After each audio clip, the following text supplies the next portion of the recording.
It is my great dishonor to be the person that says this and breaks this to you on television, but President Donald Trump is announcing on Truth Social, the great and even legendary Charlie Kirk is dead.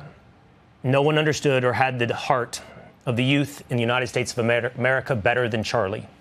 He was loved and admired by all, especially me, and now he is no longer with us. Melania and my sympathies go out to his beautiful wife, Erica, and his family. Charlie, we love you. Charlie Kirk, according to the President of the United States, is dead. I don't really know where you go from here. I don't know where we go from here in a news program, and I don't know where we go from here in America. Lawmakers bridged the partisan divide on Wednesday after news that conservative activist Charlie Kirk, 31, was killed from a gunshot wound. Prayers for Kirk's recovery on social media swiftly turned into condolences to his family and a widespread condemnation of political violence from both Republicans and Democrats. "It's devastating news," House Speaker Mike Johnson, R. Louisiana, said. "The idea that political violence has taken one of the strongest voices on the conservative side is a great heartbreak.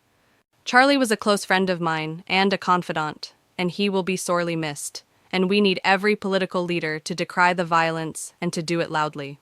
The problem is in the human heart, and it's gotten out of hand." "This is beyond terrible," Senator Ruben Gallego Diariz said. "Charlie Kirk was a husband, father, and son. Violence is never the answer.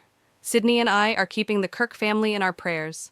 Senate Majority Leader John Thune, RSD, addressed Kirk's death on the Senate floor and said that political violence, which this attack seems to be, has no place in this country. None.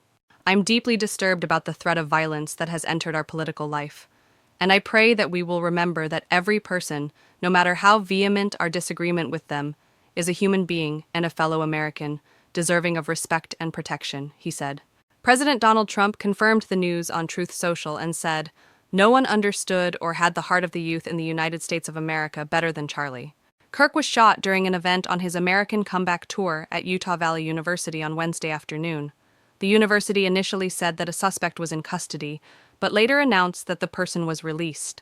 Campus police on Wednesday afternoon asked students to call a hotline and be escorted off. Senator Mike Lee, R. Utah, called Kirk an American patriot, an inspiration to countless young people to stand up and defend the timeless truths that make our country great. "This murder was a cowardly act of violence, an attack on champions of freedom like Charlie, the students who gathered for civil debate, and all Americans who peacefully strive to save our nation," he said. "The terrorists will not win," he continued. "Charlie will. Please join me in praying for his wife Erica and their children. May justice be swift."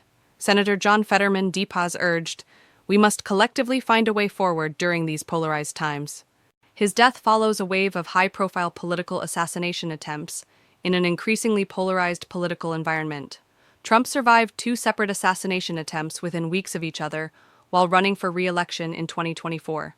Meanwhile, a gunman in Minnesota shot and killed state representative Melissa Hortman and her husband while critically injuring another state lawmaker this past June.